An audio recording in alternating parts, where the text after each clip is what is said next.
కూకట్పల్లి నియోజకవర్గంలో భారత రాజ్యాంగ నిర్మాత డాక్టర్ బిఆర్ అంబేద్కర్ జయంతిని ఘనంగా నిర్వహించారు.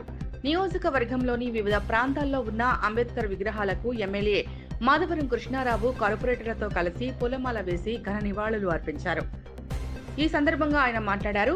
డాక్టర్ బిఆర్ అంబేద్కర్ సేవలు దేశానికి ఆదర్శంగా నిలిచాయి అన్నారు. దేశంలో ఎక్కడా లేని విధంగా 125 అడుగుల అంబేద్కర్ విగ్రహాన్ని తెలంగాణలో ఏర్పాటు చేసిన తొలి ముఖ్యమంత్రి కేసీఆర్ అని గుర్తు చేశారు.